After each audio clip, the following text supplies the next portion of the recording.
এবং আগামী 6 মাস কিভাবে সামনের দিকে আমরা সবাই একসাথে কাজ করব, যেই কমিশনগুলির কাজ হয়েছে তারা কিভাবে আমাদের সাথে কমিউনিকেট করবে, সামনের দিকে আমরা কিভাবে করব, আমাদের কি কি প্রস্তাব আছে সেটা বিস্তরভাবে সামনে গিয়ে আলাপ হবে। সেই ব্যাপারেই প্রধান উপদেষ্টা আমাদের সবার সাথে কথা বলেছেন এবং আমরা সবাই আমাদের জায়গা থেকে ধন্যবাদ জানাচ্ছি এবং ছোট ছোট কিছু অ্যাডভাইস যেটা থাকছে যে নির্বাচন কবে হবে আমরা তাড়াতাড়ি চাই। কোনো দল বলছেন, আমরা বলেছি যেমন আমরা স্থানীয় নির্বাচন আগে চাই না, কারণ স্থানীয় নির্বাচন দিলে 4,500 ইউনিয়ন পরিষদে সেখানে একটা মারামারি হওয়ার সম্ভাবনা আছে। একটা জানেন আপনারা ইউনিয়ন পরিষদের নির্বাচন অনেক বেশি রক্তক্ষয়ী সংঘর্ষ সেসব জায়গাতে হয় এবং গ্রাউন্ড রিয়ালিটি আলাদা। আওয়ামী লীগকে গ্রাউন্ড রিয়ালিটিতে অনেকেই মেনে নিবে না।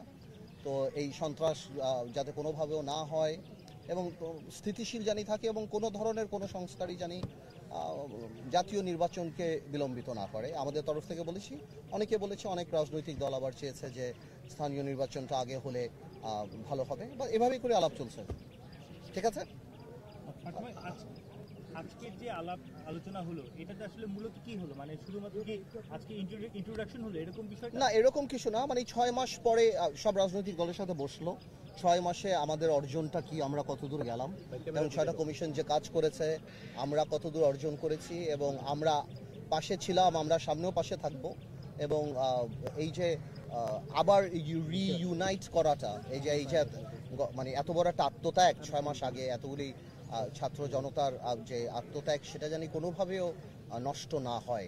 আমাদের এই অর্জনটা কোনো একটা সাধারণ অর্জন না, আমরা যেন নিজেদের স্বার্থে বা নিজেদের কোনো কারণে নিজেদের রাজনৈতিক উদ্দেশ্য হাসিল করতে ওইটাকে জানি আমরা কোনোভাবে আন্ডারমাইন না করি। তারপর কমিশনের নর্মাল আলাপ হচ্ছে এবং আমাদেরকে জানানো হবে, আগামীতে সিরিজ মিটিং হবে প্রত্যেকটা রাজনৈতিক দলের সাথে এবং সেখান থেকে ইনশাল্লাহ ভালো পজিটিভ কিছু বেরিয়ে আসবে। বর্তমান সরকারের 6 মাস আপনারা কি সন্তুষ্ট? আমরা সন্তুষ্ট, আমরা সরকারের পাশে আছি। যেটা ভুল হচ্ছে না হচ্ছে আনুষ্ঠানিক অনানুষ্ঠানিকভাবে তো আমরা সরকারের সাথে কথা চলছে।